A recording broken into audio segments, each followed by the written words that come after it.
Welcome back. Have we been here before?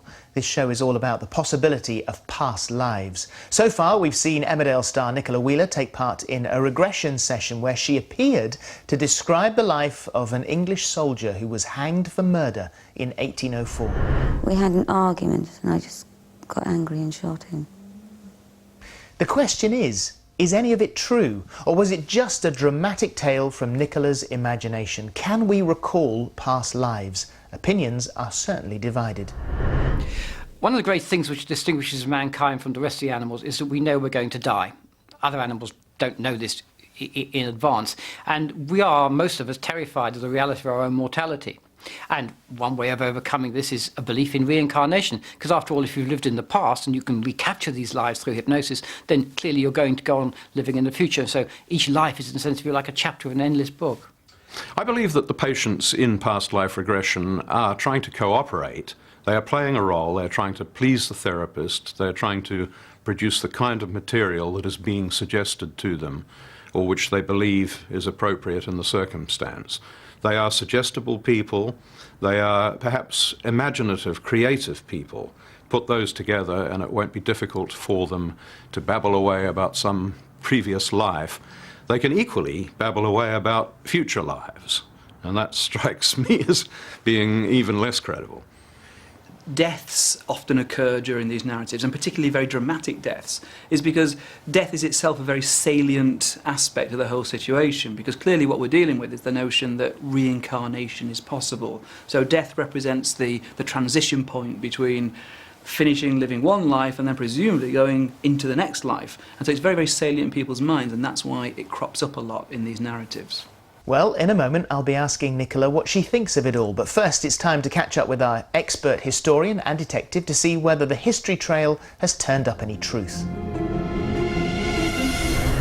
It's 1804 and Britain is in the middle of the Napoleonic Wars. And just a year later, this ship, Nelson's Victory, would make its name at the Battle of Trafalgar.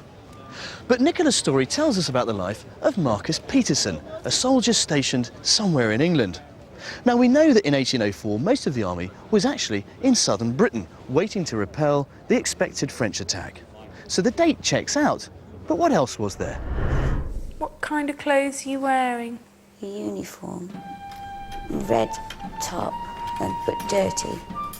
And the red jacket is just perfect. It's the classic image of the English foot soldier. Now, Wellington described them as the scum of the earth, but they were in fact the bedrock of the British Army. So far, so good. It's a great start, but what else was there? Where do your family live, Marcus? Durham, 20 Cookridge Road. Now, I can't find any record of 20 Cookridge Road in Durham, and street numbering only begins in 1840, when the postal service begins.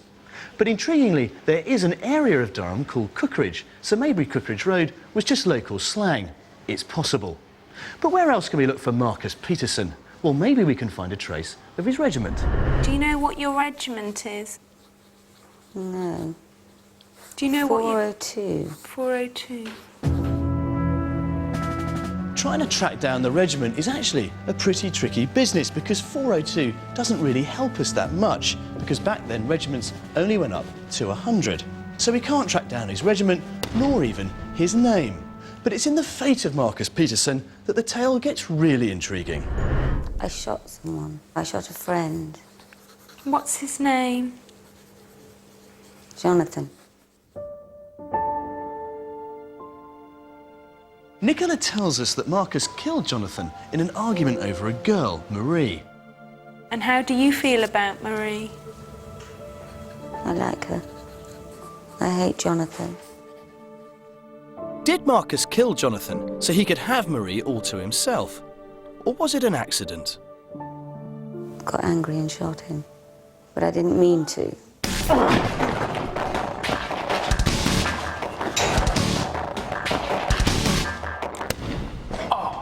I think I'm being done for murder. Have they found out that you shot Jonathan? Yes. Marie told them. And how does she feel about you? Hates me. And in 1804, murder was punishable by death. And kicking. and kicking to get the rope free Where's the rope? on my neck. This is really exciting because what Nicola's describing is the exact sort of hanging method for the period, and it was known in the trade as the short drop. And this is what it involved. This is the noose, and as you can see, it's got just a short piece of rope on it. The classic image of the man falling through the trapdoor is known as the long drop, but that doesn't happen for another 70 years. So how could Nicola have known that?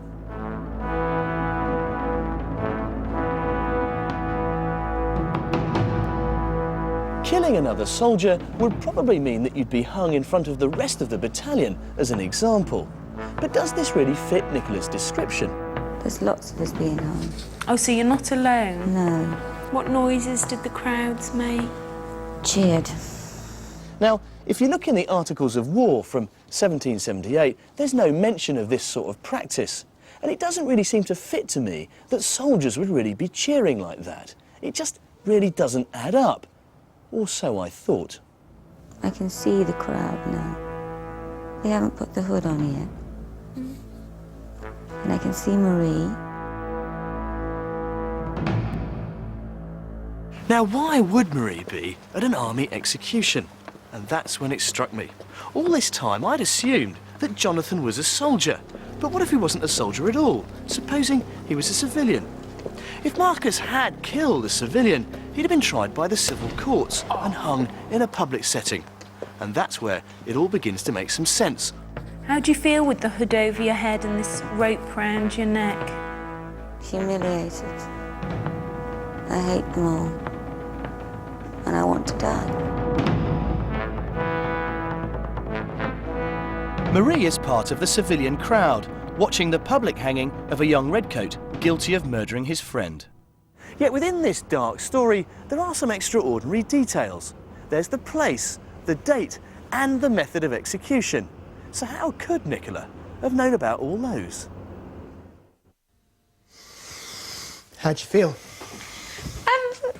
Strange, yeah. In what way? Why strange? Because there are so many facts that ring true, but then because I'm very cynical, I then look to the ones that didn't, such as the name of the street and you know, and the number and things like that, and the regiment number. Those kind of things stick out in my mind, going, well, clearly, if I'm saying I'm 402 and they only went up to 100, then it's not true. Mm-hmm. But yeah, the other things, like the way, you know, he was hanged was how in my head I'd seen it. I didn't see that I was going through a big trap. Because the difference between the long drop and the short drop, the long drop, as you went through the trapdoor, would break your neck, and so it'd be fairly quick. But the short drop, with the stool kicked away, then you would still, unfortunately, be sort of left there kicking for a while. But you would have no knowledge of that? You read that anyway? No, because in actual fact, and I hadn't even thought of that, you know, in the time that's passed, I didn't even think that the hanging was strange. But of course, yeah, even when I think back to memory of hangings, is that it's a long drop. You said that you didn't want to be anybody bad, and then you end up being a murderer. I know. It was one of my biggest fears, was being a murderer. But now that I have been, it's kind of, because it's not your life, it didn't feel bad. I didn't suddenly think, oh, if I was a murderer, you know, if it's true, if I was a murderer in a past life, then I'm a murderer now. It's not. And what about the fact that you're a bloke? I know. I quite like that. Were you surprised by that? Yeah, I was. Yeah. I think more the army surprised me, that sort of thing, because I'm not disciplined in that way at all. Well, I'm an actress, you know. It's funny that now I've gone to a creative side, whereas, you know, that's much more about a physical, tough side. So that, I wouldn't have expected that I would have that side. Where have you been with this then? Where's this come from? I don't know. I did wonder whether it was more that if there are aspects of your personality that you know are tainted as such, you know, such as jealousy, and cynicism isn't a brilliant, you know, characteristic to have. That perhaps what you do is you air your demons by creating a person. So I create Marcus to air my jealous demon and you know, all my cynicism that I had from a child about love and things like that. It's him. He's very good looking, by the way. Yeah, dead now, unfortunately. It's meant to be quite a therapeutic experience. Did you find that? Yeah, I did. Funnily enough, from the deep relaxation, when I started the session, I had a tennis elbow from an injury with my dog pulling on the lead. And that evening, when I was out for dinner, I realised it had gone. I didn't notice it instantly, so I didn't get a chance to say to Andrea, "Oh, you've cured something."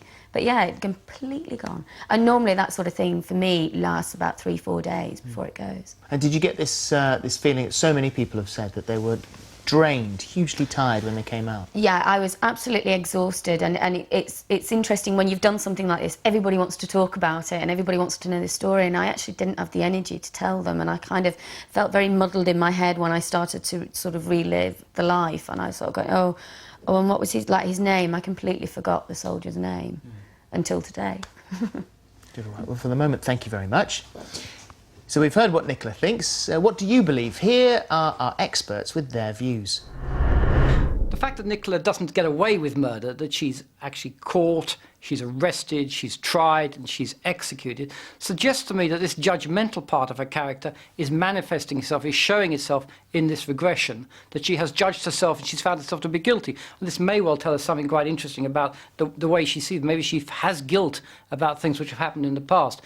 It's quite interesting that in Nicola's case, I mean, she has played in Emmerdale a fairly nasty character, and then in her past life regression, again, she takes on this nasty persona, and it's almost as if she kind of obviously gets some kind of kick out of that, and with her acting abilities, she's able to really kind of explore that role. And even though in real life, I'm sure she's a very, very sweet and wonderful person, she obviously quite enjoys playing around with that idea of what it would be like to be this really nasty person. The reason why I feel that Nicola's past life is very genuine is in the fact that she goes back to a past life where she kills her best friend over jealousy over a woman. I don't think Nicola, as a nice person in this lifetime, would want to paint herself in such a villainous way. So what do you believe now? Have you been here before? And have you been here before? Is that you? I'm still undecided, but probably erring slightly some more yes than I was when I originally started. That's a change of position. Yes. Okay, all right. Well, thank you very much. Join us again next time for another chance to explore the possibility that we might all have been here before.